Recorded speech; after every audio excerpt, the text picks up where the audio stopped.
Com muita alegria, nós recebemos na nossa sala de visitas desta manhã um grande amigo, pastor, escritor, pregador, considerado no Brasil como príncipe dos pregadores, reverendo Gesiel Gomes. Eu me esqueci de alguma coisa, pastor Gesiel? Sim, acrescente, por favor, servo de Deus. Pastor Gesiel, a paz do Senhor. A paz do Senhor. É um prazer para mim. Para nós também recebê-lo na nossa sala de visitas desta manhã.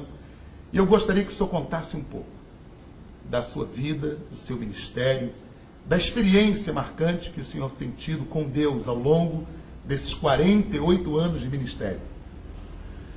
Pastor Marcelo, obrigado pelo privilégio que me concede de poder estarmos juntos aqui nesta sala de visitas, na dimensão do Espírito. Eu não tenho nada que falar de mim mesmo, a não ser dizer que sou o fruto do favor de Deus, da misericórdia do Senhor. Eu sou filho de pastor.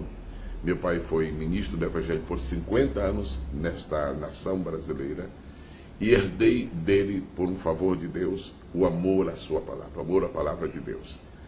O Senhor me permitiu ser ordenado no ministério muito jovem ainda, aos 19 anos, e desde então temos procurado servir o Senhor, pregando a palavra, viajando pelo mundo, e declaro uma coisa: eu sou uma testemunha autêntica da capacidade de Deus, da autoridade de Deus, do poder de Deus e, sobretudo, da misericórdia do Senhor. Agora me alegro de saber que o avamento do Espírito continua em toda a face da terra, preparando a igreja para o retorno do Mestre, que se aproxima velozmente. E Deus tem lhe dado a oportunidade de viajar por tantos países, ministrando em mais de 50 nações a palavra de Deus. É verdade, sem dúvida alguma é um privilégio. Quando eu fui batizado com o Espírito Santo, eu era um jovem de 16 anos, morava no interior do estado do Maranhão. O lugar onde fui batizado é o mais pobre dos pobres. E naquela noite o Senhor Jesus visitou-me com unção do seu Espírito e me fez uma promessa, que eu viajarei pelo mundo. Eu acreditei, porque eu sei que Deus é naturalmente fiel e verdadeiro, mas quase me parecia impossível. Hoje eu me alegro do Senhor me haver levado a muitos lugares, e de alguns deles eu tenho recordações extraordinárias. Eu vou citar somente dois. Sim. No Teatro Caupolicán, na cidade de Santiago do Chile, um dia eu tive o privilégio de ver o milagre mais estranho, mais extraordinário de todo o meu ministério. O Senhor deu a um jovem de 19 anos, que estudava numa escola noturna, uma escola de alfabetização noturna em Santiago. O Senhor concedeu 7 dentes novos. Milagre criativo. A Deus seja a glória. Que coisa linda. Lindo, lindo, impressionante e inesquecível. Outra recordação muito especial, muito favorita do meu coração, é quando estive realizando uma cruzada evangelística em Gana, na cidade de Accra, e o Senhor Jesus houve por bem trazer aos seus pés o presidente da República, General Achiampong. E sempre digo, a Deus seja a glória. Maravilha. O senhor hoje está à frente da igreja em Recife. É uma igreja próspera, abençoada e crescente. Há coisas que acontecem, pastor Marcelo, e para as quais nós não temos uma explicação racional. Então, simplesmente dizemos: Deus, obrigado pelos teus caminhos. Há 9 anos, eu passei 3 meses no Recife. Naquela ocasião, fundei uma igreja. Segui, meu filho mais jovem, pastor Gesiel, estruturou a igreja, deu-lhe forma definitiva. E, surpreendentemente, no Natal de 2006, Deus disse: você vai agora deixar os Estados Unidos e vai para a igreja do Recife, aquela que você semeou, que você plantou há 9 anos. Estamos lá, chama-se Igreja Evangélica Missionária Canaã, e por ser missionária, apesar de uma igreja extremamente jovem, como estou relatando, mas nós já estamos com uma obra missionária na Alemanha, para a glória e honra do nosso maravilhoso Deus. Que coisa linda. Essa, na verdade, foi uma característica de todo o seu ministério, essa visão missionária. Eu não consigo viver sem pensar em missões. E não dá para pensar em missões e não fazer missões. Porque eu próprio fui missionário em 1979, segui para os Estados Unidos. E eu sempre digo, se uma pessoa vai para o campo missionário enviado por Deus, uma vez missionário, missionário para sempre. Até porque missões não é um caso apenas de se pregar, mas também de se viver, né? Se ver. Missões não está na cabeça, missões não está nos pés, missões não está apenas no coração. Está na cabeça para que se pense em todos os momentos. Está nos pés porque temos que andar sempre. Está no coração porque temos que por isso nos apaixonar.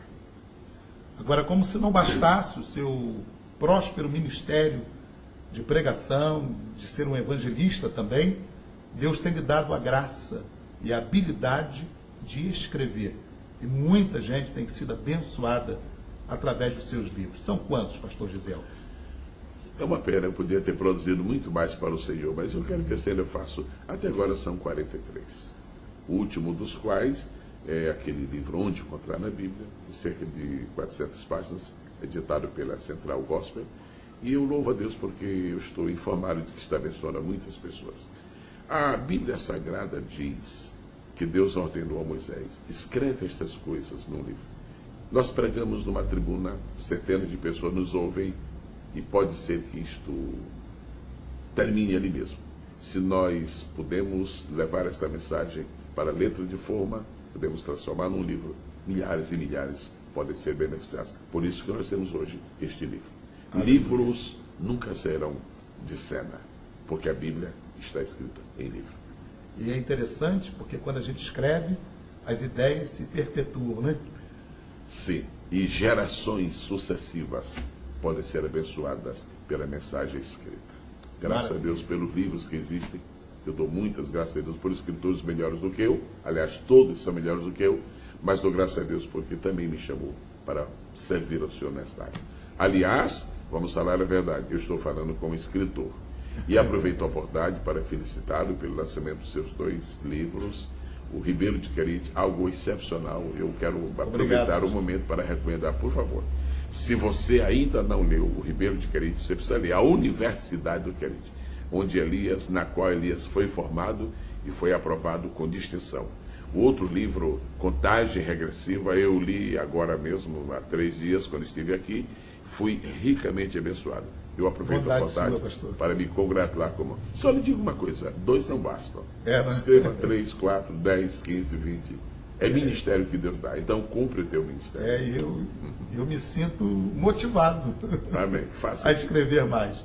O Brasil hoje, pastor Gisel, tem se tornado um celeiro de pregadores. Nós temos uma safra muito grande de homens e mulheres que estão se levantando para esse santo ministério. Qual a sua visão sobre essa linda safra de pregadores que tem surgido? É só quantidade ou temos também qualidade? Eu participo firmemente da ideia de que um verdadeiro avivamento não subsiste sem que haja muitos pregadores. Nós estamos vendo, na verdade, surgir muitos pregadores neste país. Eu acho que nós apenas devemos orar a Deus para que os pregadores que estão surgindo sejam homens comprometidos com a palavra de Deus. Existem pregadores, pastor Marcelo, que são comprometidos consigo mesmo. Esses não duram muito. Existem pregadores que são comprometidos com o seu público, e então são um pouco maleáveis, flexíveis, porque eles querem sempre agradar o público.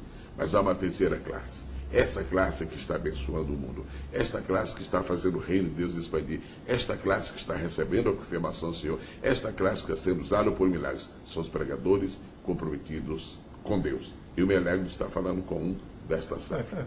Que os pregadores jovens se espelhem em pregadores do passado, da história da igreja, e compreendam que pregar é a tarefa mais sublime que Deus confiou a qualquer ser humano neste planeta. Você vai estar acompanhando a continuação dessa entrevista na próxima semana. Não perca muitas coisas importantes acerca da vida e do ministério do pastor Gesiel Gomes. O programa Na Dimensão do Espírito continua.